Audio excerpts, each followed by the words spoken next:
Too short to waste time on overthinking things. When an opportunity comes, I don't question it. I grab it, drop its ring on the nightstand, and swing on it till dawn. Famous last words. Thank you, Jack McFarland. When it came to balancing my life, I found myself at opposite ends of the stick, except it felt like I was the piñata. I would either work too much or party too hard. I know you've heard the expression go hard or go home. At times, I'd find it hard to get home, needing to leave breadcrumbs in order to find home. Bruised and battered, my ideas eventually began to expand. I learned that nothing is constant and became obsessing over how much more I didn't know. Reforming self-sabotaging behaviors and separating from self-deprecating inner conversations, also demanding loved ones to adopt or retract. Because it was clear my personal stock value had plummeted, and the relationship I had with myself when they weren't around was increasingly painful and hard to contain. I learned about duality of life and decided that harmony is possible between chaos and order. When I felt like blowing off steam, it was easier to manage since I started practicing micro-chaos to prevent drifting from a binge.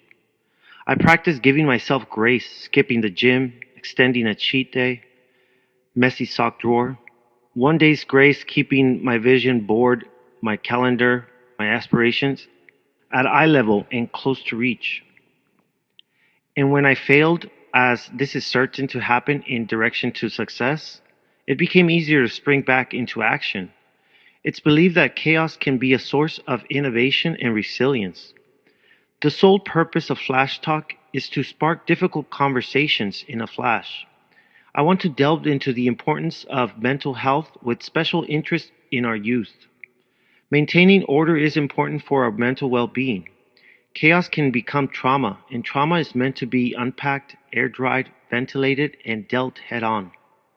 But that is especially difficult when you are juggling the hustle and bustle of life plus balance. And healing our childhood trauma or adult trauma takes the back seat until it doesn't. I want to discover new ways of handling the winter cycles. It's important to highlight that we are all doing our best, but sometimes our best is our worst, and our worst is leading us down the yellow brick road, which, if you remember, isn't the way back home. Like Dorothy, instead of seeking in, we are distracted by the lollipop gill and ignoring the powers within. We are busy fleeing or fighting our own versions of wickedness, which, by the way, we fail to recognize is not really a threat and only wants what's right and what belongs to her sister's shoes.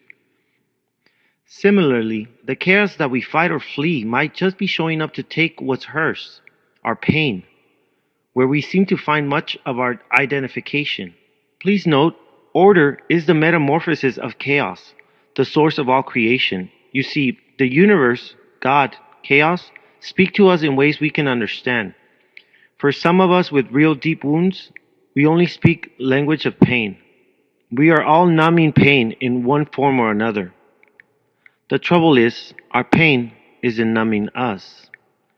If we continue to ignore what we consider chaotic without constant self-inquiry to understand why it's showing up again and again, then it is a good idea to gain interest in possibilities of early onset dementia.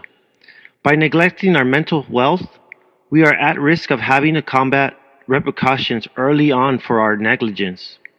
So no matter how many blueberries or walnuts we eat, or how much extra virgin olive oil we drizzle, and all the omega-3s in our diet, or how centered and prayed we are, we all run the risk of experiencing mild or major cognitive disorder. Unless we start to unpack what we have compartmentalized in our subconscious, unconscious, and conscious cloud. The notifications for too full, need more space will show up soon. And I believe they are tied to the episodes of early onset dementia. See, eventually, our storage will be too full to save memories, causing us to glitch and the mind eventually crashing to delete.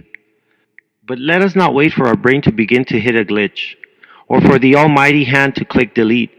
Let's start to embrace the chaos that we are met in harmony with the order we deserve. So next time opportunity knocks, it will be as you, giving it to others. I hope you enjoyed our first conversation of Flash Talk. Don't forget to subscribe, rate, and review. Tell me what you think. And share, as it will help our show to get noticed and our message out to our youth. See you in the flash. Signing out, your humble host, Lan Cervantes. You are listening to Flash Talk. For your inspiration in a Flash Talk. Flash, flash, flash.